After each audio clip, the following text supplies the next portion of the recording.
Olá, hoje foi um dia bem corrido e cheio, né? Os amigos me cumprimentando, almoçamos numa confraternização, né? Agora à noite aqui em casa os amigos virão também, os parentes, a gente festeja, né? Completando 79 anos, portanto, entrando no 80º ano de vida.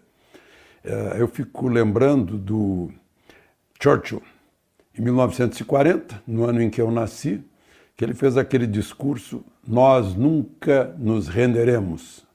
We shall never surrender, como ele disse, né? Combateremos nas praias, nas casas, nas fazendas, nas colinas, nas ruas. A Alemanha estava tentando exaurir a Inglaterra com ataques aéreos e a Inglaterra resistiu, e graças à palavra de um homem, né, o mundo não se tornou nazista. A palavra desse homem, Winston Churchill. Então, só para lembrar, misturando a história, né, foi um 11 de novembro também que começou a volta lá em Stalingrado. Uma batalha, os alemães invadiram Stalingrado e os russos começaram a resistir, né? Foram momentos cruciais para a humanidade. Hoje a gente desfruta da liberdade graças a esses guerreiros que nunca se renderam. Então vamos à conversa de hoje. Você, se não me acompanha, venha me acompanhar. Vamos chegar juntos a 1 milhão de inscritos.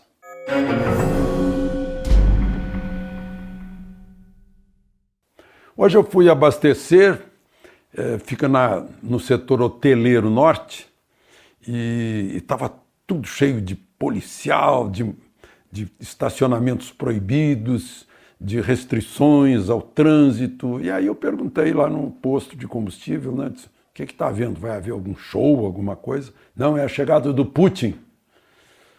E vai ficar hospedado num hotel ali do lado do posto onde eu abasteço. O líder soviético, desculpe, líder russo, mas ele trabalhou para a KGB no tempo da União Soviética. É uma das pessoas que mais precisa de proteção no exterior, porque é uma liderança muito importante no mundo, e deve chegar nessa terça-feira para a reunião dos BRICS, que é, pela ordem, Brasil, Rússia, Índia, China e South Africa. O SS aí é de África do Sul. São os chamados emergentes, né, que vão ter reunião em Brasília. O presidente Bolsonaro está numa semana assim, super atarefado, né? É bom lembrar que sexta-feira vai ser feriado, é o Dia da República. Eu tenho muito a contar para vocês a respeito de como o Brasil se tornou uma república, mas uma correria, né? Só na manhã dessa segunda-feira ele esteve em Campina Grande e depois esteve despachando no Palácio do Planalto um programa chamado um programa verde-amarelo, né? Trabalho verde-amarelo. É um projeto do governo para diminuir os encargos trabalhistas para empregados de 18 a 29 anos e acima de 55 anos, para estimular o emprego nessas faixas etárias, né? Eu não sei, acima de 55 anos, a menos que a pessoa tenha um problema de saúde, um problema de locomoção, por exemplo, alguma coisa assim, é uma pessoa cheia de experiência, né, que já viveu muito, né? Eu digo por mim, né? Eu estou bem longe dos 55 anos. E o jovem para ser estimulado a entrar no mercado de trabalho. O objetivo mesmo da equipe da economia liberal de Paulo Guedes é desonerar completamente a folha de pagamento para estimular o emprego. Ora, quem dá emprego não tem que pagar tributos, não tem que pagar encargos, né? A mesma coisa é desonerar material escolar, né? Onde é que se viu o ensino é o que faz o futuro de um país e o ensino ser taxado, ser tributado, né? Não faz sentido. Bom, e pela manhã ele esteve em Campina Grande. Campina Grande é uma das grandes cidades da Paraíba, né? E uma bela cidade. e fez discurso lá, elogiando os nordestinos, deixou bem claro que não há programa econômico e social no Brasil sem que envolva o Nordeste, né? É a tentativa. E ele foi muito bem lá em Campina Grande, no município de Campina Grande, ele ganhou a eleição, né? No modo geral, no Nordeste elegeram governadores de oposição a Bolsonaro, mas ele está mostrando que isso não significa, né? Vai lá, vai trabalhar o Nordeste, e fez um belo discurso e veio embora para tratar de emprego. As pessoas falam muito, Nordeste é reduto do PT. Olha, eu estive em João Pessoa num teatro, eu nunca vi teatro maior. Olha, que eu já fui em muitos teatros, né? Felizmente, da Europa, Viena, Roma, Paris, Dresden, enfim, né? Eu chego numa cidade, eu procuro, Milão principalmente, né? Eu procuro um bom teatro, né, para ouvir uma boa sinfônica, mas eu nunca vi nada tão grande, um palco imenso, meu Deus do céu, é num centro de eventos que tem nos arredores de João Pessoa, e havia 1.600 pessoas, né? E eu falei muito e tal, eu quero contar isso para avaliar aí a força do PT. Aí lá no finzinho, na hora das perguntas, uma pessoa se levantou e não fez pergunta, queria fazer um discurso pró-Lula, né? O Lula recém tinha sido solto, né? E aí eu, lá pelas tantas, estava falando há mais de 5 minutos, fazendo um discurso, quem devia fazer palestra era eu e não ele, né? Eu disse, olha, o senhor, por favor, qual é a sua pergunta? E ele continuou insistindo e as vaias começaram na plateia. Ele acabou se retirando. E eu percebi que ali naquela plateia tinha uns 98% de anti-PT e anti-Lula, né? Então, não dá para generalizar assim, Nordeste, PT, Lula, essa coisa. Bom, e outra coisa que eu tenho notado é que o presidente está numa orientação de algo que eu ouvi lá atrás, ainda do ministro Golbery, né? Quando ele se referiu a Lula, ele disse, Lula vai progredir muito na sua força política. Eu disse, por quê, ministro?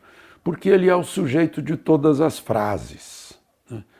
Agora, a recíproca também está sendo verdadeira, né? Se ele não se tornar sujeito das frases do governo, de aliados do governo, ele fica sem lenha para a sua fogueira, né? Por isso, Bolsonaro não respondeu às afrontas, às injúrias, né? Às críticas contra instituições, poderes, agentes do judiciário, agentes públicos, né? Para não ficar botando munição, não está dando munição para o adversário. Parece que essa é deixa que um lado fale e vai ficar falando assim, sem ter eco, sem ter motivo para responder, para ter a réplica, a tréplica, né? Isso é uma coisa muito antiga no jornalismo, por exemplo, de fazer pergunta para que o assunto não esmoreça, né? Se aparece um assunto hoje e ninguém responde a respeito dele, o assunto morre no dia seguinte, 3, 4 dias depois, né? Parece que esse é o objetivo do governo, pelo que a gente está vendo aí.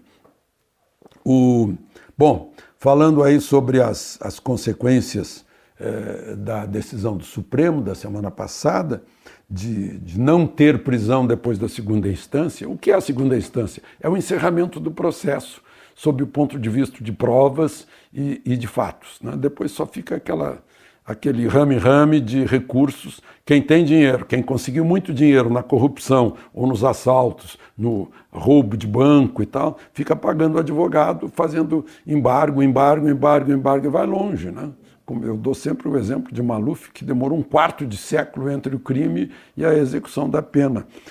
Então, está havendo uma reação no Poder Legislativo que tem poderes para mudar a Constituição, né? Eu sei, o artigo 60 diz que está isenta de deliberação a parte de direitos e garantias individuais, né?